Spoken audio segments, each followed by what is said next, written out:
I see it as an exciting starting gun, but at the moment it's really just ink on the page, and we've got to turn that into concrete action and concrete progress. I thought it was brilliant. I did my own research when I was doing my work a couple of years ago and looking into what's out there that looks at research into trust and building trust amongst consumers, and there's really very little. And so this is a very important addition to the body of knowledge. And the paper is also identifying that as an industry we need to come together, work out what really is going to be in the interests of customers, how we are going to be on their side, and put those things into practice. And what the white paper basically does is to speak to the simple reality that we need to change the way that the industry works. We need key stakeholders, including regulators, policymakers, politicians, civil society leaders, think tanks, academics, and so on, to all work collaboratively to respond to the challenge of rebuilding trust and confidence. I actually believe the impetus for this has to occur in the financial services community itself. It has to start in the City of London. They're the people who really know what's going on. It's their role to open up, not everyone else's. So that's, I think, a real takeaway again from the paper, is saying, look, we're not putting the blame on your footstep all the time. People make mistakes along the whole process, but it's your job to be transparent. So I think starting there is the best place to get the ball rolling. I always think that there's a dilemma, and the constant challenge that we face is a challenge of how do we avoid abusing self-regulation without actually harming self-regulation and undermining self-regulation itself.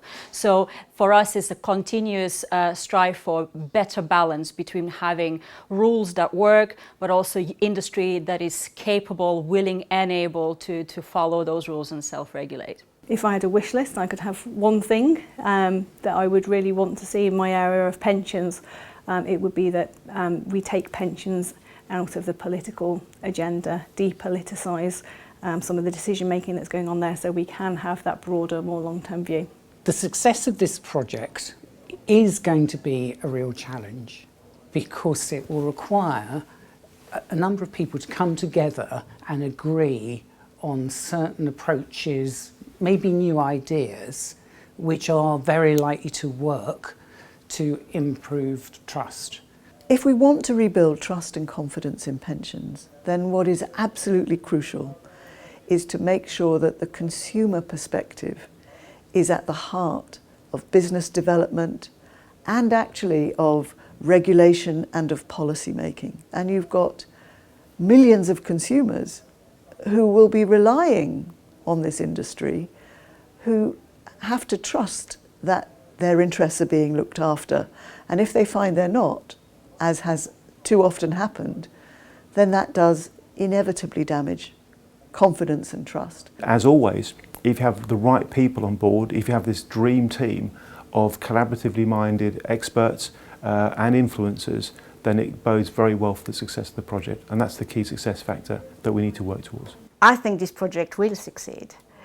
Andy has managed to gather the support of over 650 members now on a global basis. And that's because we all share a common vision for restoring trust and faith in the financial services sector. And it's the combined mix of those skills and the way of thinking about the same problem in a very different way, really, which will lead to this project being a success.